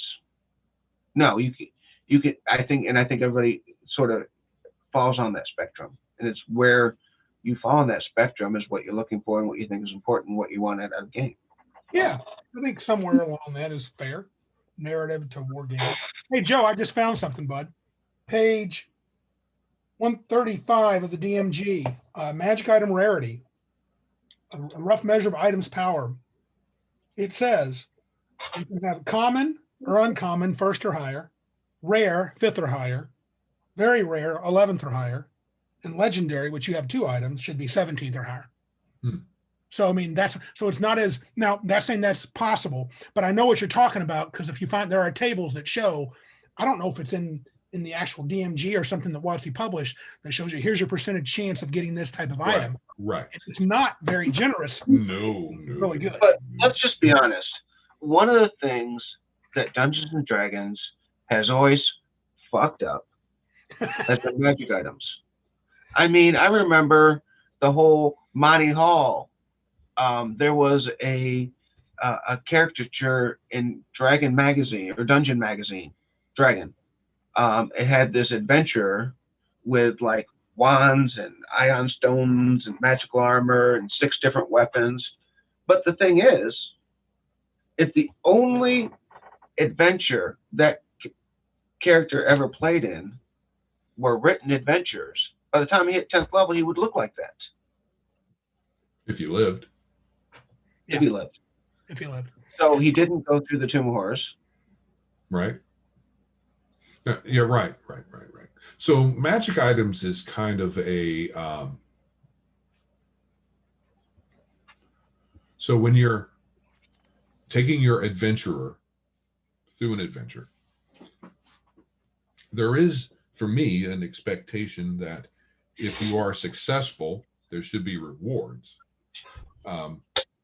So I think gold being worthless practically in 5th edition, and magic items being very rare if you go by those tables, what is your reward for what is your character's incentive for the risk that they take on of death? Why would it be worth it to them to do any of that? If you traipse through a dungeon and you have a bunch of worthless coins and nothing much else to show for it. I mean, you get experience points. That's kind of a reward. But it's just kind of the paradigm. So perhaps. So you like the 3rd edition, the magic item economy? No. Well, that's what you're talking about. No, I'm not. Okay. No, My mistake. No. I think one of the mistakes 3rd edition made was having an economy. However, that being said, if magic items are too common, then you are going to have throwaway magic items, which is weird, and or you're going to have an economy. So once an adventurer progresses to a certain point, their magic items become less worthwhile keeping around. So you got to do something with them. So either you're going to sell them, or you do something like Hackmaster, where you have a protege type of mechanic where you have one or more people that you are that you've taken under your wing. So you might gift them with your now not worthless, but not as useful to you magic items. I remember in 2nd edition and 1st, when my players would have retainers, were very low level, but they would level them up by giving them gear and let them adventure some. Sure. But I think you're right. I think what's interesting is I think 5th edition, if we had a little more to spend our money on, but here's the thing. I think money is fine. Having it to spend something to spend on is fine. I think you should. I don't think it has to be magic items. In fact, I'd rather it not be magic items. No, but right. I think it'd be something like building domains, building churches, things like that. We've talked about that before. I don't know if there's rules in the DMG for 5e. Do you know, Philip, if there's rules on building domains and stuff? I don't. Okay. But I don't think that'd be very hard to generate yourself. No. I mean, well, they expected you would in second edition. There was really there were some rules, I guess, somewhere, the Stronghold Builder's Guidebook, but Keep cost 100,000. I don't know why I know that. What's that? A keep cost 100,000 gold. Probably some type. Yeah, that sounds probably right. And I think that's interesting. And we know as DMs, we just do whatever we do. Now, speaking of that 1 to 10 campaign, Philip remembers, I think every single character had 3 attuned items by 10th level. So I was very generous. I mean, they all had an item that was attunable. To me, attune means good, but I mean, maybe it doesn't. There are some items that are attuned that aren't fabulous. So do we think, and again, mine's Turn Undead, Monster CR is wonky. Joe and I both have an attuned item thing. Fighter's kind of irrelevant. Skill system kind of weak. Philip was. Don't really care for the character Jin. Like to see some variety, but not a big spread. Death is kind of a weird mechanic. Joe, I'm not remembering yours again. Can you quickly highlight them? Oh, well, death saves are stupid. No, you're right. But was that one of your cons? I can't remember. Oh yeah, I had that. Yeah. Gold's worthless. Proficiency levels are too small of difference. Too many saves. The power level's been de-escalated too much, in my opinion, but that's play style. And then the way the game handles magic items is really satisfying. Okay, are there any of these things, talk about magic items, any of these things, Philip, in particular, or you want to talk about a little more that you think, well, I think this may be, or with the pros, anything you'd like to 2 cents more into it, or how have we done on this debating 5e? Because really, some of it comes down to preference. Philip's saying that. Play style. War gamer to narrative, and then that's kind of his theory. And then yours is just, well, I just don't really like it because it feels weenie. Joe likes to call it weenie. And I'm like, I don't love all this stuff, but it's good enough for me. So is there anything you'd want to talk a little bit more about, or say, hey, I don't really think that's true because of this? No. I don't know. I'm absolutely convinced that 5e is the best edition, and it just needs to be rated on its own without other editions coming in. Well, if you're going to call it the best edition ever, you have just compared it to all the other editions. Yeah, you have to compare it, dude. Okay, so what I'm saying is, if you play 5e and give that a score based solely on 5e, and then you play 4th edition, give that a score based solely on 4th edition, for me, score of your enjoyment, an enjoyment score. I liked this. Yeah. Yes. Okay. Enjoyment and ease of play. Ease of play is not a big. Of all the times I've played 5e, we've never had an issue where there's been a big to-do about a specific rule. It's very clear about what it is. And how many times have you had a game bogged down for an hour as people poured through rule books trying to figure out? And no one could say that this player's wrong or that player's wrong. They both had legitimate arguments on why they thought. And I had that in 3. I've had that in 2nd. I've had that in 1st. I haven't had that in 5. That doesn't mean it hasn't happened. Oh, true. With us, I'm kind of with Philip there to a point. I think 3rd edition, I think the only reason we had rules issues that I saw, there were so many damn rules to know. I don't think it was terribly argue back and forth. I mean, I think their rules were fairly clear. You still had we just got hit by a volley. Hey, let's look up what volley rules are. Correct. It was a rule for every situation and a situation for every rule. There's also a personality type that plays into that, where people are argumentative. You're not wrong. You're argumentative.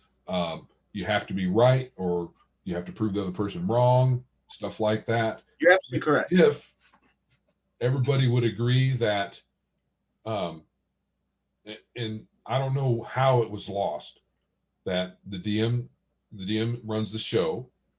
Yeah. We're going to do this. We'll look up the rules later, and just keep. Well, I think part of the way it was lost was that there were so many damn rules in 3X that I would be reading about my character and I'm going to be like, oh, if I got this feat and I got this, that's really good. But it depends on what this sentence means. What I would do is I'd go up to Randy if he was my DM. I'd be like, hey, this is a little ambiguous, and it's either really good or really suck. And then we'd have to come up with a compromise between the two of us. Dude, and there's a reason I have these two gentlemen here, and I would say they're two of my best friends over the years, is for that very thing. I GM 90% of the time, and I've GM'd these two hippies quite a bit. And so Phil comes to me when he's not sure about something to make sure we're on the same page. And I praise Joe for the fact that Joe comes to me and goes, hey, dude, I just leveled up to sixth level. I got this spell I picked called Pit from Pathfinder, create Pit, and it's boss, just letting you know. So, and that was important because the game could be, it's just important so we know how things play out. But it's also, if it's going to be a gotcha thing, if Joe comes in, gotcha, Phil goes, gotcha. I interpret it this way, and he argues with me. He's arguing up front to make sure he and I are on the same page. Sometimes Phil wins the argument, sometimes not at the table, which I really love about these two gentlemen. And so I think that's a great thing to have. And it plays to Joe's, we're pals.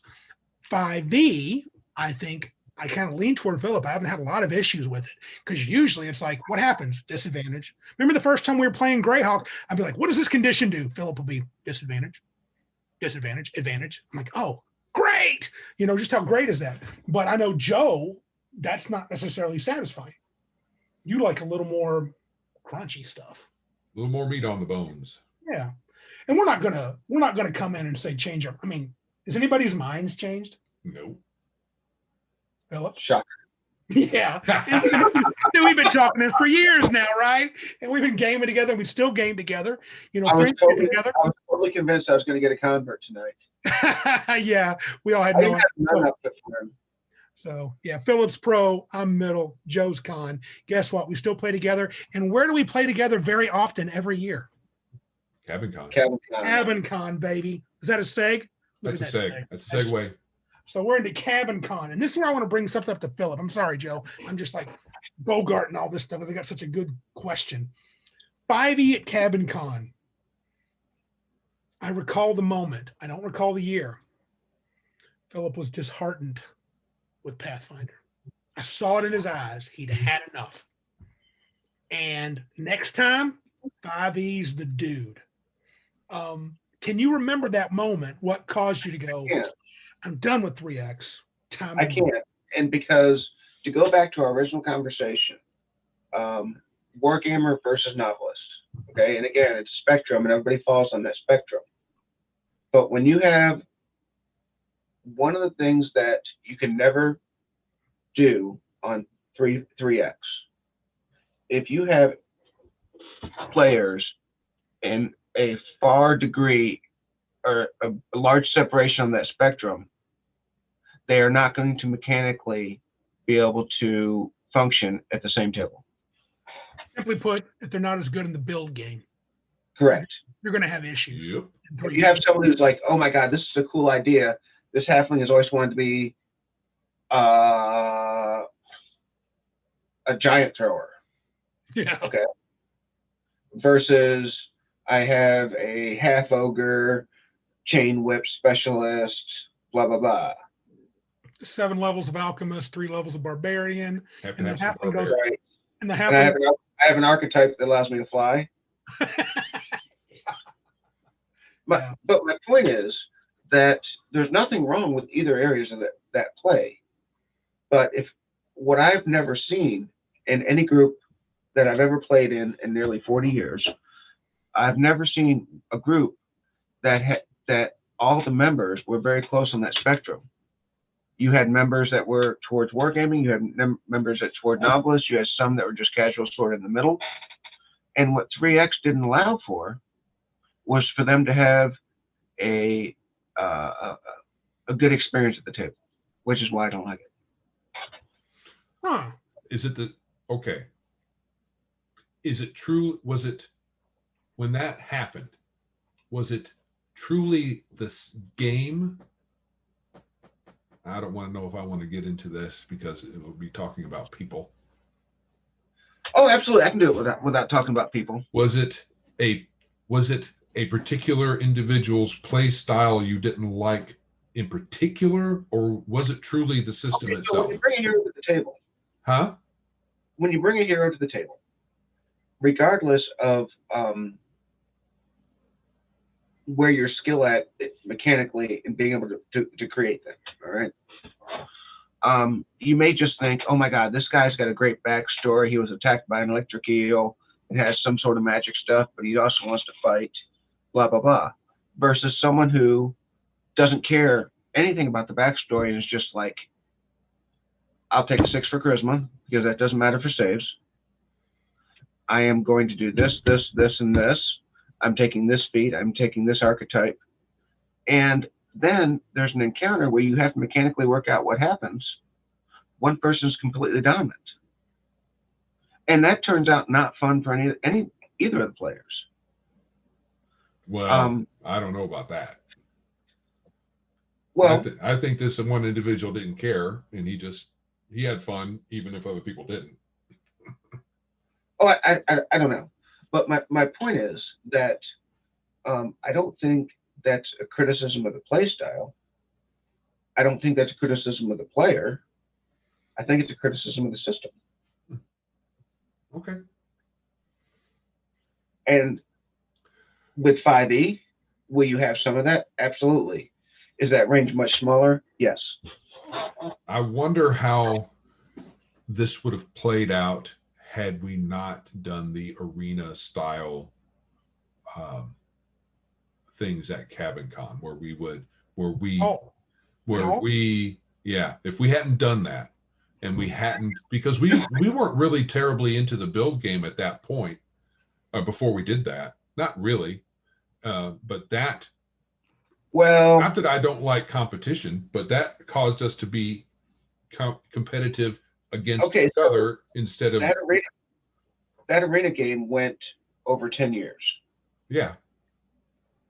So, maybe 7 or 8.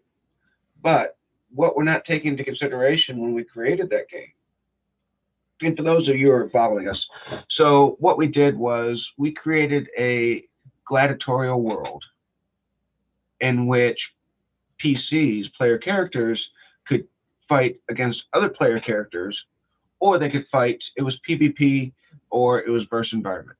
And we had this going for about 10 years, and we had a lot of fun with it. But then there were some areas that it wasn't so much fun. But when we first created that, you basically had the Players Handbook. 7 years later, you had the Book of 9 Swords.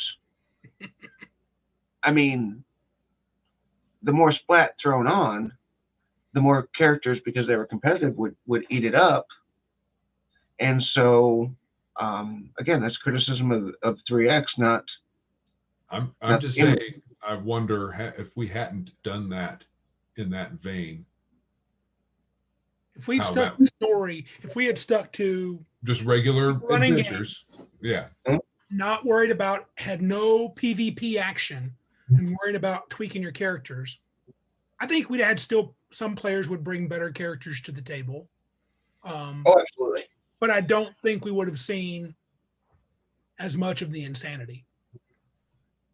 I can agree with that. Yeah. I think it would have been, I'm not sure we would have been you might have delayed 5th edition another couple of years. But to our table. There's the power creep. Why would you buy a supplement? No denying that. Why would you buy a supplement unless there's things you can get from it? And WotC's got the right of it. Now there's a pro I didn't think about it. WotC has the right of it when it comes to 5e. They are just adding minuscule amounts of D&D rules and changes. And when you add more options, if all options are equal, you're still adding power, because if you have more things that you can do on specific circumstances, there's more powerful that your character is. Like, I don't know, maybe like, for example, why would you choose, say, Fireball, when you could pick a spell that did the same thing or more damage from the spell compendium that affected golems. Which was, that's just a little pick at Phil. Philip, dude, look, Philip is master. He was good. You know what? You fuck up one red cap. Oh, son, you took that red cap to school and I was pissed. He was supposed to be badass. Wait a minute, I'm going to murder your wizard. Wait a minute, I got this reaction spell. What the F is a reaction spell? It goes not on my turn. 2,000 damage. What? That was an empowered reaction spell. Yeah, it was. Oh, yeah. That was next level, dude. Hold on. This is coming from the same DM that was, we were being attacked by a dragon. No, I knew where this was going.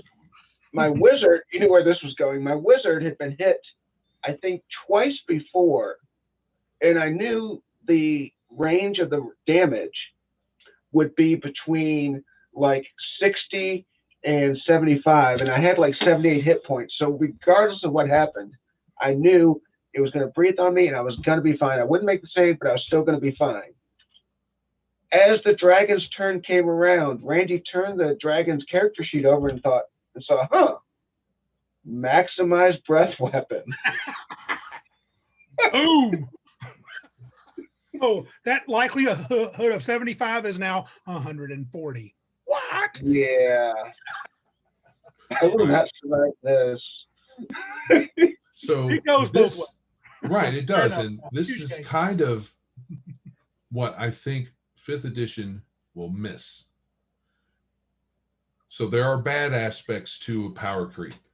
Yep. But it staying within that bounded accuracy, very a small window, and it's very much not open to. It's not definitely not open-ended. It makes for limited experience at the table. You're not going to have this.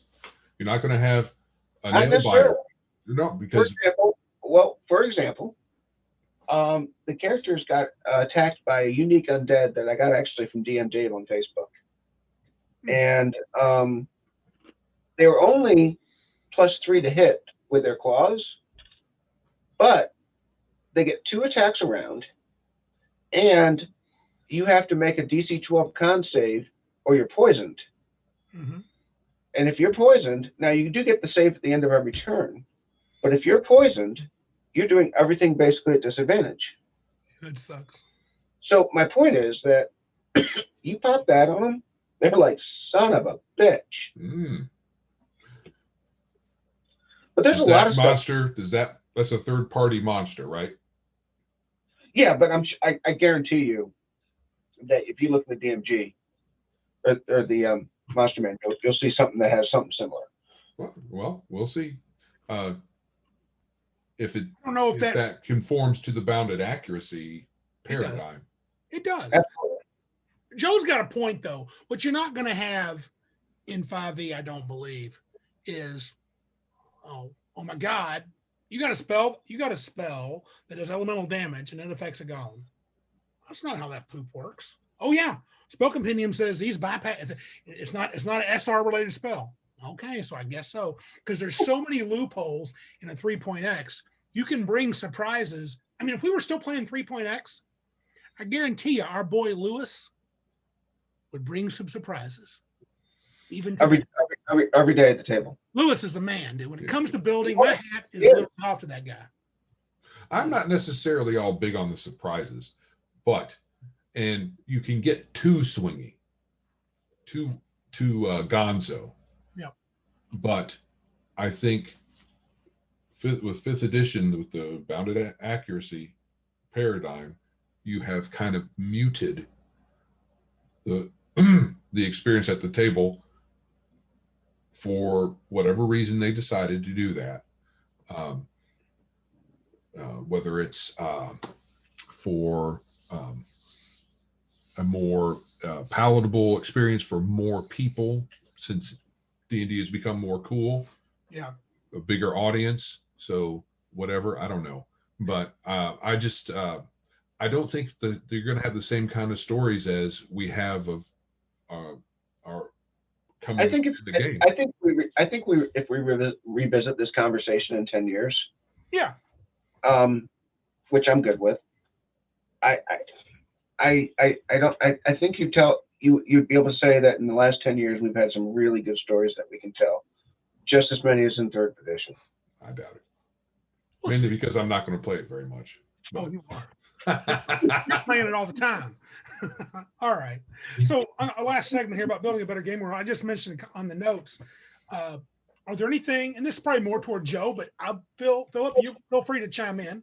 Well, we've talked about in our podcast about building this new world, building possibly a variant rule set.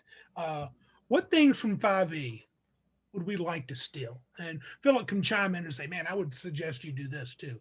So if we're building our own version of D&D, picking it apart, pulling things in, and I know this is not a topic you can really build a game with, but what would you say, man, I'd like to have this into my game from 5e? I have a couple of things. I don't know if you have any in mind. Honestly, I don't think 5th edition offers, except on a limited scale, the advantage disadvantage mechanic. Yeah. I think if you use that kind of mechanic judiciously, not totally, it could be interesting. But the background mechanic isn't unique to D&D, to 5th edition. No. But that's something I would use, but that's not unique to 5th edition, so not sure if that's fair to say. I don't know about anything. Okay, fair enough. For me, absolutely disadvantage and advantage. I like that type of thing. Rolling 2d20s, take the highest, or 2d20s, take the lowest. I like the simplicity of it. But I'm with you. I don't want it to be, it wouldn't have to be everything. But that also comes to power to the DM. I'd like to push that more, because we're talking about if we ever do write this mysterious role-playing game, it's not going to be a 600-page beast. No. It's going to be much smaller. And so I want to leave room for the DM to do stuff. Right. And that's also not unique to 5th edition. No, That was something that kind of fell out of favor and still is to I think a large degree. Oh, there are people who don't like it. Right. I think Phil was going to add something. Philip, what were you going to say? Well, I think getting rid of the magic item treadmill and getting rid of the magic item economy. And when you do that, you literally fall directly into a pit trap of bounded accuracy. I don't think It's so. not going to have it. I don't think so. I don't think that's the case. I think you just, and now that's something I would leave open to the game master. Yes. I think rules don't have to require. I'm saying bounded accuracy is not something that you put into the game. It's something that the game reflects when you get rid of the magic item economy. I think you leave what level of magic item reward up to the DM. Yep. You don't imply anything in the game rules. And what I absolutely agree. And if you want your characters to have a +1, then a +2, then a +3, and a +5 sword, you go you. I think 5e can handle a +5 sword. But, is that exciting? What's that? Is it exciting when you get a +1 versus a +2 sword? Nope, it is not. Exactly. So, but I don't think abandoning that for something superior naturally leads to bounded accuracy. I have a question for you, Joe. Yeah. If you are in a boss fight and his armor class is 187, and you have to roll a 12 to hit that, is there a difference between that and having to roll a 12 to hit an armor class of 31? No, but there's more to it than that one example. And bounded accuracy does more to mute the exciting a bit of D&D for me. And I've already talked about it tonight. I think. Okay. I mean, it's limiting. I mean, there's no arguing. Mathematically, it's absolutely limiting. That is the design of bounded accuracy. It is. Okay. It is. High armor class is 30, low armor class. Randy, I'm not a mathematician. No, but you play one on TV. What are the chances of me rolling a 12 or better on a D20? Oh God, that's harder than I'd have to calculate that. I can't do that off the top of my head. Pretty sure it's 40. 12 or a 13 or a 14 or a 15 or a 40. 16. I think it's Yeah. Well, just 12 or better. Oh, well, if to roll 12 or better, yeah, it would just be 40%, right? Yeah, something like that. Okay. Yeah. So if I have to hit an armor class of 167 and I have to roll a 12, I get a 40% chance of hitting that, right? That's true. Now, if I have to roll a 12 to hit an armor class of 31, what's my percentage? Yeah, 40%. That Joe's not debating that. No, I'm not. The point is this, though. There is no possibility you're going to run into a 38 armor class in 5e.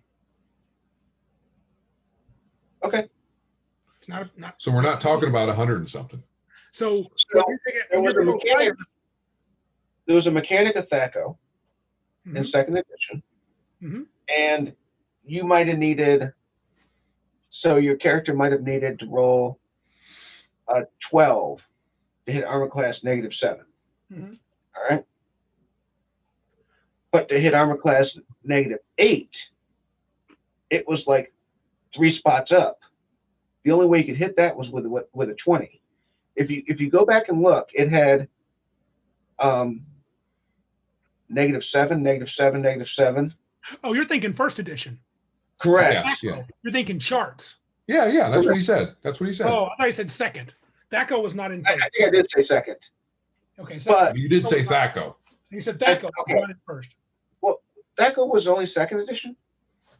The actual terminology and the usage of it, yeah, where it was it was, codified and kept consistent. Yeah. But if it was one armor class above what you could hit with like a 10, yeah, it meant you needed a 20. In some cases, I know what you're saying. In the chart, it would repeat the charts the number were designed over. strangely, sure. Yeah. Correct. And so we ran into a situation where this guy had a shield which made his armor class -11 or 12 or whatever. Yeah. So my character literally, his entire round was like jumping on the shield. So it couldn't count for his armor class. So we could hit him with a 10 instead of that we had to roll a 20. So weird. That's just a weird interpretation. Right? Yeah. Oh man. All right. Okay, guys. Well, I think we kind of beat this horse, Joe. What do you think? Oh yeah. Philip, thank you so much. This has been a blast. Absolutely. It was a really fun time hanging out with you guys. Yeah. In 10 years, and maybe even stuff. sooner, we'll have you back for sure. You're too sweet. Mark it on your calendar. 10 years. Yep. We don't want to see you till then. February 2031. Philip shall be our guest. Write it down. All right. So with all that said, if you'd like to support our show, please check us out at our website at biggestgeekestpodcast.com, where you can support us at /support. Any contribution is appreciated, and we thank you for your consideration. Please share the podcast with your friends, and that's probably the most important thing right now. Yeah. We want to get in everybody's ear holes because we are the best podcast ever. I'm going to have to agree. 2 out of 3 can't be wrong. I can't say the best podcast in the universe. That we're like the 5e of podcast. That title is taken. What? What up, 5e? No, that's not, 5e of not podcast. happening. Philip. No, All right, not guys. happening. I gotta go. All right. Hey, brother.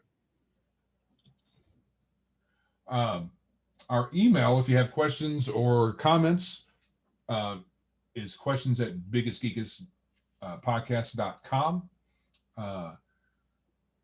We also like to encourage you to catch out a few podcasts that we like, because there are a couple, not very many, just a couple. Yeah. I won't say that they're as good as ours, because ours is the best. Yeah. But we like them.